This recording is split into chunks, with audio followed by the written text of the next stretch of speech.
नमस्कार, मैं मनभूषण कुमार। आप सबों को मैं अपने YouTube चैनल पर स्वागत करता हूँ।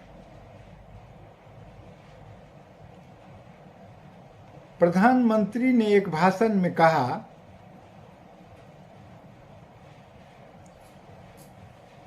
कि कांग्रेस पार्टी जो है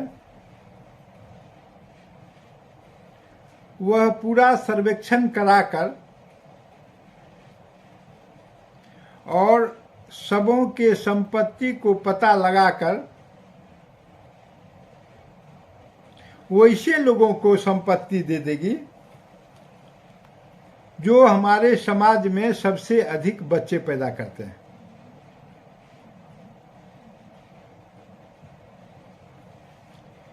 यह बहुत दुर्भाग्य की बात है। भारत जैसे समृद्ध समाज और यहाँ रहने वाले लोग की सामाजिक ताना बाना ऐसा है जिसमें कि इस प्रकार के भाषा का, इस प्रकार के वाणी का, इस प्रकार के शब्द का कोई स्थान नहीं है।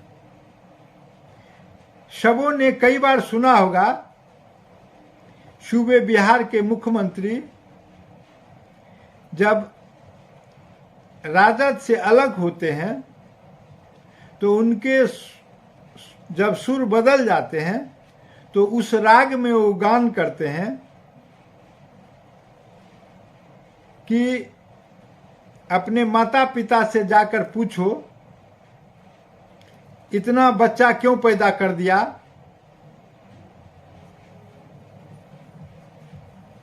यह सब शब्द ठीक नहीं है।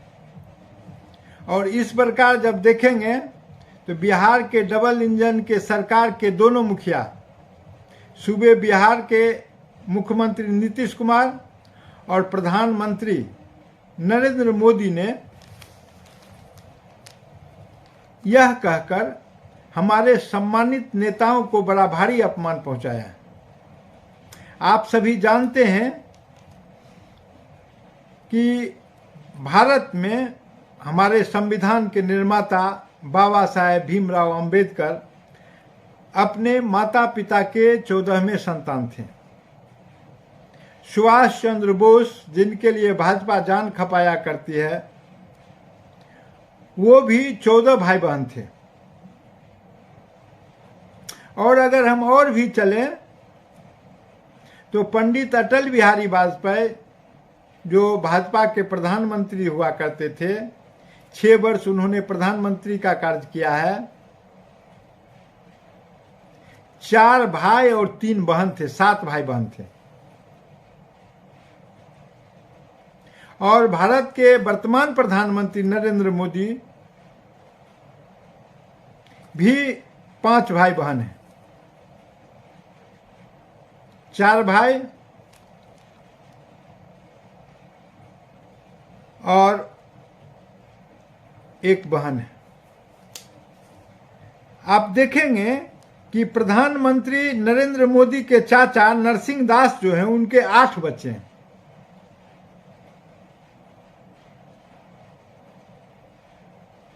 अमित शाह जो भारत के गृह मंत्री हैं, वो 7 भाई बहन हैं। बिहार में पूर्व केंद्रीय मंत्री रविशंकर प्रसाद 7 भाई बहन हैं। भारत रत्न नरसिम्हा राव के 8 बच्चे थे। और इस प्रकार से जब हम देखते हैं तो बड़ी हंसी आती है। भारत रत्न बीबी गिरी के 14 बच्चे थे। और तेलंगाना के पूर्व सीएम चंद्रशेखर राव 10 भाई बहन हैं। रविन्द्रनाथ टैगोर 7 भाई बहन थे। देवगौड़ा के 6 बच्चे हैं। आखिरकार वीर सावरकर 5 भाई बहन थे। तो आप जब दूसरे के बारे में कुछ कहते हैं तो यह देखें कि आप उसमें कहाँ जाकर फंसते हैं। यह स्थिति वही होती है जैसे कि कुल्हाड़ी में जो बेट लगा होता है वह लकड़ी का होता है, और जब लकड़ी का बेट लोहे में लग जाता है तब वह कुल्हाड़ी लकड़ी को काटता है। इसीलिए आज जो समाज बना है, किसी के बारे में कुछ अनर्गल कह देना, यह सभ्य समाज में किसी भी व्यक्ति के लिए उत्तम नहीं कहा जा सकता है। और आप तो भारत के यशस्वी प्रधानमंत्री हैं। भारत का प्रधानमंत्री होना गर्व का विषय है, लेकिन भारत के प्रधानमंत्री की ऐसी ओछी टिप्पणी हास्यास्पद है, लज्जाजनक है। प्रधानमंत्री को अपने मर्यादा का कम से कम ख्याल रखना चाहिए। पद के मर्यादा का, व्यक्ति के मर्यादा की जरूरत नहीं है। और इस प्रकार से जब आप कहते हैं तो आप सभी महापुरुषों के तरफ अंगुली उठाने का काम करते हैं। आपकी भावना वोट लेने की जो भी रही हो, लेकिन यह हमारे महापुरुषों के हृदय में कील की भांति जाकर चुभ जाता है, क्योंकि वे हमारे देश के बड़े बड़े हस्ती रहे हैं और उनके संदर्भ में आप ललकारने का काम करते हैं। यह अच्छी बात नहीं है। एक प्रधानमंत्री जो अपने मुख से बोलते हैं वह भारत बोलता है, और उनके मुख से जो शब्द निकलते हैं वह भारत के जनमानस के हृदय पर बैठ जाता है। खासकर छोटे छोटे बच्चे, क्योंकि प्रधानमंत्री बोल रहे हैं, वह प्रधानमंत्री के स्वाभिमान हैं। भारत का स्वाभिमान है प्रधानमंत्री, भारत का गर्व होता है प्रधानमंत्री। भारत के तेज का प्रतीक होता है प्रधानमंत्री। भारत के संविधान में जो प्रधानमंत्री का मर्यादा दिया गया है वह बिल्कुल असाधारण है, और वह असाधारण व्यक्तित्व का धनी व्यक्ति जब साधारण सा बात बोलता है, वो भी चुभने वाला, तो उससे उस पद की गरिमा कम होती है। और यह परंपरा जब चलती है तो आने वाले समय के लिए भी एक मार्ग प्रशस्त करती है। आप वाजपेयी जी को देखें।